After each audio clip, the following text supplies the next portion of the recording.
Shalom and good morning. This Dawid bin Dawid, just walking again, thanking the Most High Yah to bless me to wake up and see another day. It's a lot of stuff going on, you got trains, moving and stuff. But I want to touch back on that particular topic that I was speaking on the other day, concerning the Davidic throne syndrome. I call it the Davidic throne drone syndrome. And I wanted to touch on the six things, or the six criteria of how you will know who HaMashiach is, or the Messiah, or whatever you want to call him. Not Jesus, Yahweh Shai, Yahusha, or whatever, and whoever is watching this video, that happens to be, I'll call him a Yahweh Shire or whatever, and you got something to say, go ahead and speak on it. I'ma still say shalom to you, but it's just people have went farther in Hebrew and get a Hebraic understanding of how our ancestors seen it. So I'm gonna read 6 of them. Number 1, for you would-be claimants to the Davidic throne: David, Dawid, Dawadah, Dawiyad, Daoud, Dude, Pasiba Kahayanit, or a dude named Ralph Ellis, the scholar, European, whatever you want to call him. Here's 6 to know that you are that individual. Number 1, have the correct genealogy by being descendant from King David and King Solomon. So, hey, what's up now? Just walking, by the soup kitchen, but yeah, that's number 1. Number 2, be anointed king of Israel. That Hebrew root word is mashak, to be rubbed or smeared with oil, or to have liquid poured upon your head. So just to let that be known, in order to be an anointed, or for some who think it means anointed one, how does one get anointed? And then another question is, how many Mashiachs is there, if you will? And who was the first Mashiach? That's another question. That can be answered though, and I will answer it now. That would be Aharon, or Aaron, was the first one to be anointed with the oil. There's 3 offices of Mashiach. And if I want to be, funny style, if I just want to say it this way, the Christian way, Christ, as they use it. But I think people are getting their Hebrew, or modern Hebrew, Yiddish, Germanic, whatever we want to call it, what is known as Hebrew. I call it masquerading Shebrew, because it's not really Hebrew. It's Aramaic masquerading, the Aramaic characters masquerading as Hebrew. Whole different ball game.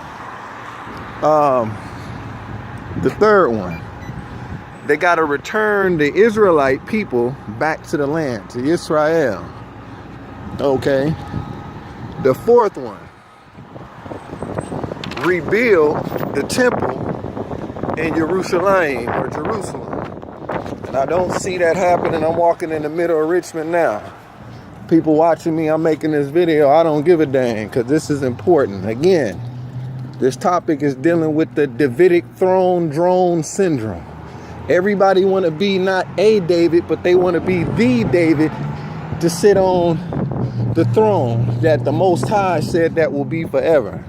And it's a lot of you from these various different groups. You know exactly who I'm referring to, that you are not qualified to be on that throne. And I'm just going to put it straight forward. You are not qualified to sit on it. Now, we left off at reason 4, rebuild the temple.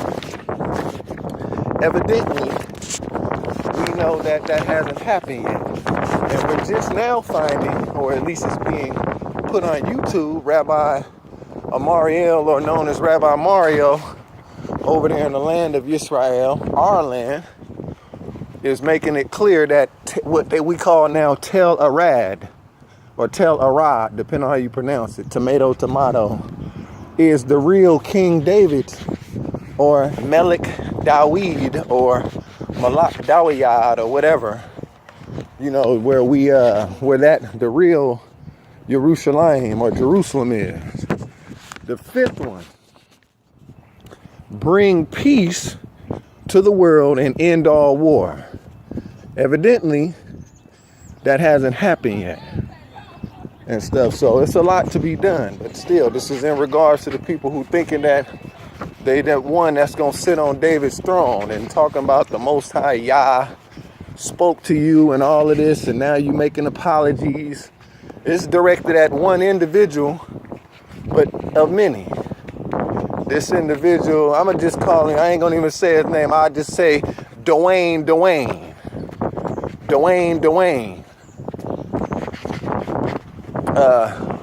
Fifth one, bring peace to the world and end all war. And the sixth one, bring knowledge of Yah to the world. A lot of brothers and sisters is doing that on YouTube. And yeah, there's countries that got it banned, and computers and different stuff, but it's a lot of people putting in the work, you know, and stuff. So it ain't like individuals sending letters here and there and letting it be known. You ain't really gotta send letters, because they can watch you on YouTube, like this video I'm making right now, or whatever. So I don't mean a possessive turn as an I, in the sense of like it's me. Heck, that's a heck of a job to do.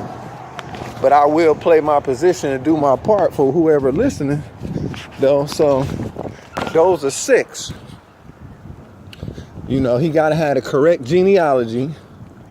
He got to be an Israelite, not Jewish, as some of these Khazarians say. They know, not Jewish or Jewish. No, he has to be from the tribe of Yahudah. He has to be a Yahud. That we're saying in the modern Aramaic known as Hebrew, or whatever the case is. He must be that. So, yeah, I'll be touching on it a little more. But yeah, that's one thing I'm getting tired of. Smirkish people misleading the people. That's saying that David or the Most High spoke to him, and then to clear up a few other doctrines. People got to read them scriptures closely. When it talks about David, their king, that's talking about a descendant.